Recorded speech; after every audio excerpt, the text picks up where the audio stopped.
ये जो क्वेश्चन आपको दिखाई दे रहा है ना, ये त्रिकोणमिति अध्याय अध्याय 8 त्रिकोणमिति, जिसको इंग्लिश में बोलते हैं ट्रिग्नोमेट्री, उसकी जो 8.1 है, एक्सरसाइज 8.1 प्रश्नावली 8.1, उसका पहला क्वेश्चन है। ठीक है, इसको सोल्व करते हैं। तो देखो, सबसे पहले क्वेश्चन को पढ़ लेते हैं अच्छे से, फिर इसका सॉल्यूशन करेंगे। ठीक है, तो मैं ग्रीन पैड ले लेता हूँ। ठीक है, अब देखो, त्रिभुज एबीसी में जिसका कोण बी समकोण है, तो त्रिभुज एबीसी बनाया मैंने, और जिसका बी कोण क्या है, समकोण है। तो देखो, सबसे पहले तो मैंने एक त्रिभुज बनाया। ठीक है, ये मैंने एक त्रिभुज बनाया। ठीक है, जिसका बी कोण क्या है, समकोण है। तो समकोण त्रिभुज बना दिया मैंने एक। ये देखो, ये अब देखो, बी समकोण है तो बी को क्या बना दिया, 90 डिग्री का। ठीक है, अब ए यहाँ रख सकते हो, यहाँ लिख सकते हो, या ए यहाँ रख सकते हो, कोई फ़र्क नहीं पड़ता। ठीक है, तो मैंने ए यहाँ रख दिया, ए बी और ये सी। ठीक है, तो त्रिभुज एबीसी में त्रिभुज एबीसी बनाया जिसमें बी कोण समकोण है। अब ए बी की लंबाई दे रखी 24 सेंटीमीटर, तो ये ए बी लिख दिया मैंने 24 सेंटीमीटर। ठीक है, बी सी दे रखा है 7 सेंटीमीटर, तो ये बी सी 7 सेंटीमीटर। अब देखो, कर्ण अपने को मान नहीं दे रखा कर्ण का, तो कर्ण का मान कैसे निकालेंगे, पाइथागोरस प्रमेय से। ठीक है, हमेशा ध्यान रखना, 90 डिग्री के सामने की भुजा हमेशा क्या होगी, कर्ण। लिख देता हूँ मैं यहाँ पे इंपॉर्टेंट पॉइंट, 90 डिग्री के सामने की भुजा हमेशा कर्ण होगी। ठीक है, 90 डिग्री के सामने की भुजा हमेशा क्या होगी, कर्ण।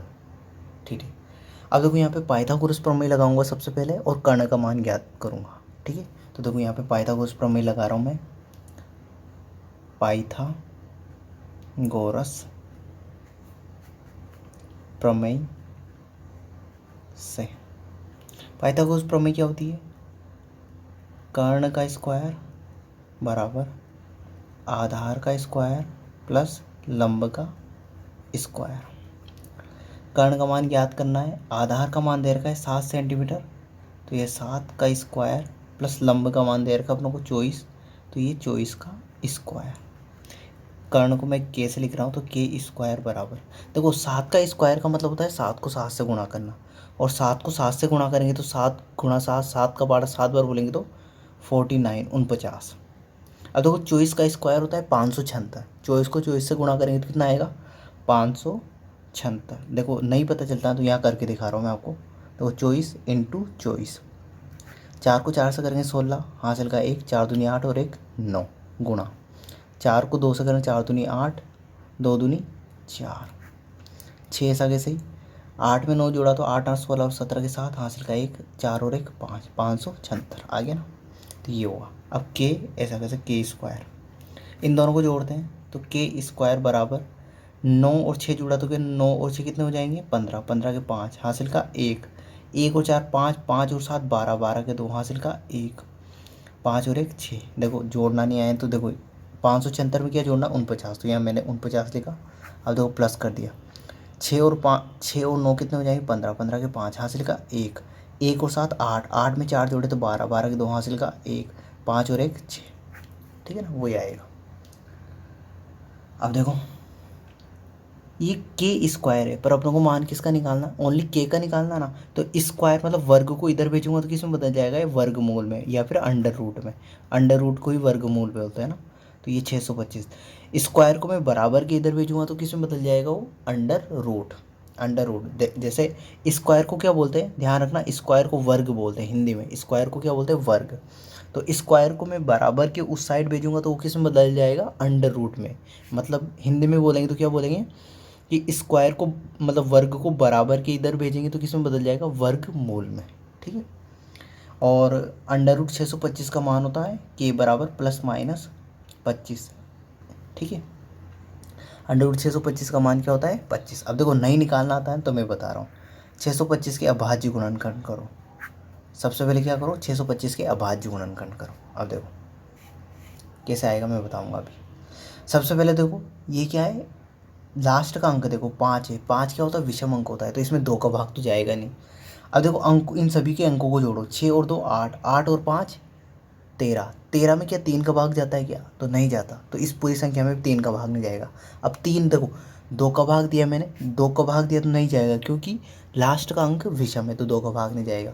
फिर मैंने इन तीनों अंकों को जोड़ा, 6 को जोड़ा, 2 को जोड़ा, 5 को जोड़ा, तो 13 आया, 13 में 3 का भाग नहीं जाता। अंकों को जोड़ने पर यदि 3 का भाग चला जाता है तो उस पूरी संख्या में 3 का भाग जाएगा, वरना नहीं जाएगा। अब 2 3 और 3 के बाद अभाज्य संख्या कौन सी आती है, 5, 5 का चला जाएगा, क्योंकि लास्ट में क्या है 5, तो 5 यदि किसी भी संख्या का अंतिम अंक 0 या 5 हो तो उस संख्या में 5 का भाग चला जाता है, तो इसमें 5 का भाग चला जाएगा। 5 एकम 5, फिर 1 बचेगा, यहाँ 12 हो जाएंगे, 5 दूना 10, फिर 2 बचेंगे, 5 5 25, फिर इसमें 5 का चला जाएगा, 5 दूनी 10, 2 बचेंगे, 5 5 25, फिर इसमें 5 का 2, 5 5 25, फिर 5 एकम 5। अब देखो वर्गमूल में 2 2 के जोड़े बनाते, तो यहाँ से 2 का जोड़ा बनाए तो यहाँ क्या आ गया 5, फिर यहाँ से 2 का जोड़ा बनाया तो क्या आ गया 5। अब 5 को 5 से गुणा कर दो, तो 5 को 5 से गुणा कर देंगे तो कितना आ जाएगा 25 आ जाएगा। तो अंडर रूट 625 का मान कितना है अपना 25, इस तरीके से निकाला। और वैसे मुझे पता था ये, पर इस तरीके से निकाल सकते हैं, तो आई होप आपको पता चल गया होगा, है ना। अब देखो, अब ध्यान देना कि अपनों ने एक समकोण त्रिभुज लिया था, छोटा सा बना रहा हूँ यहाँ पे, ठीक है। ये छोटा सा त्रिभुज एक समकोण, बी समकोण था, 90 डिग्री का था, ये ए था, ये बी था, ठीक है, सॉरी सी था, ये सी है ना। ए बी की लंबाई थी अपनी 24 और बी सी की थी 7, और कर्ण का मान आ गया अपना 25, ठीक है।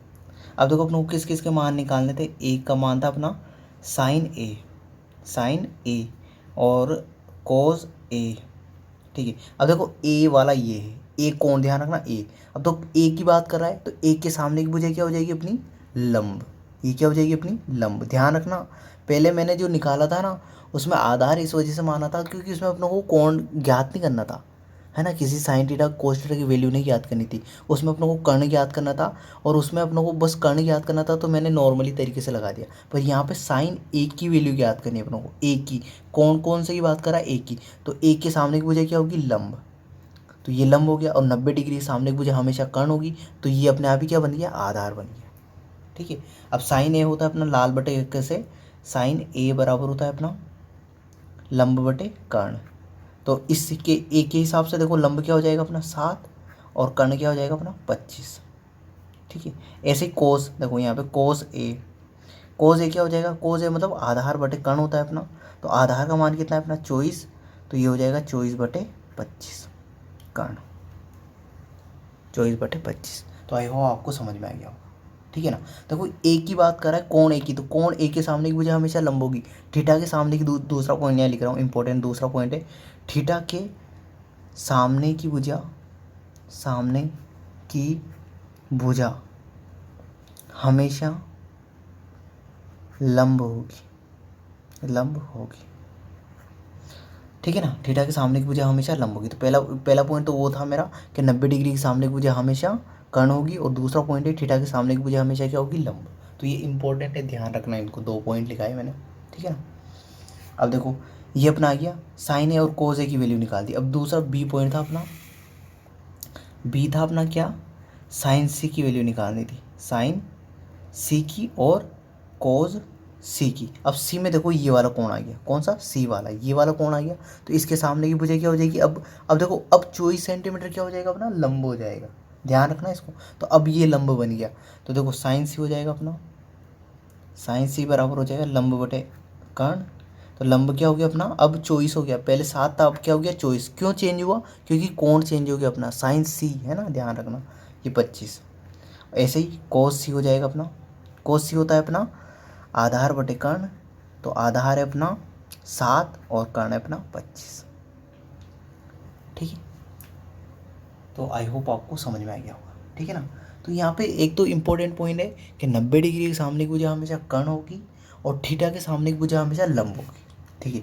अब आप इसमें कंफ्यूज मत होना कि मैंने यहाँ पे देखो यहाँ पे कोई कोण माना कि नहीं माना, यहाँ पे तो ध्यान रखना अपने को कर्ण ज्ञात करना था, और कर्ण में देखो पाइथागोरस प्रमेय में आधार और लंब के बीच में प्लस का साइन है, तो कोई फ़र्क ही नहीं पड़ेगा, यदि आप लंब को इधर उधर भी लिख दोगे ना कोई फ़र्क नहीं पड़ेगा। इससे मैंने थीटा से कोई फ़र्क नहीं पड़ेगा इसमें ना, तो ध्यान रखना। पर यहाँ पे जब यहाँ पे बोला ना साइन सी की इनकी वैल्यू निकालो, तो देखो अलग अलग थीटा है, साइन ए अलग है और साइन सी अलग है, तो अलग अलग थीटा के साथ चीज़ें चेंज हो जाती है, ठीक है ना। देखो यहाँ पे अलग चेंज हो गया ना, जैसे इसके साइन ए में ये लंब बन गया और ये आधार बन गया, जबकि साइन सी में देखो ये लंब बन गया और ये आधार बन गया, अलग अलग चेंज होगी ना, तो थीटा के साथ ध्यान रखना। तो मैंने 2 पॉइंट बताए, 90 डिग्री के सामने की भुजा हमेशा कर्ण होगी और थीटा के सामने की भुजा हमेशा क्या होगी, लंब होगी। और पाइथागोरस प्रमेय से अपन 2 मान दिए हुए हैं अपनों को, तो तीसरा मान ज्ञात कर सकते हैं। पाइथागोरस प्रमेय से क्या ज्ञात कर सकते हैं अपन, यदि 2 मान दिए हुए हों तो तीसरा मान ज्ञात कर सकते हैं। जैसे लंब और आधार दिया हो तो कर्ण ज्ञात कर सकते हैं, यदि कर्ण और आधार दिया हो तो लंब ज्ञात कर सकते हैं, है ना, ऐसे। तो पाइथागोरस प्रमेय वहाँ पे यूज़ होती है, जब 2 मान दिए हो तो तीसरा मान ज्ञात कर सकते हैं, ठीक है ना। तो आई होप ये क्वेश्चन आपको पूरा का पूरा क्लियरली समझ में आ गया होगा। तो इस क्वेश्चन के लिए इतना ही था, फिर अगले वीडियो में अगला क्वेश्चन आएगा। तो इस वीडियो के लिए इतना ही, थैंक यू।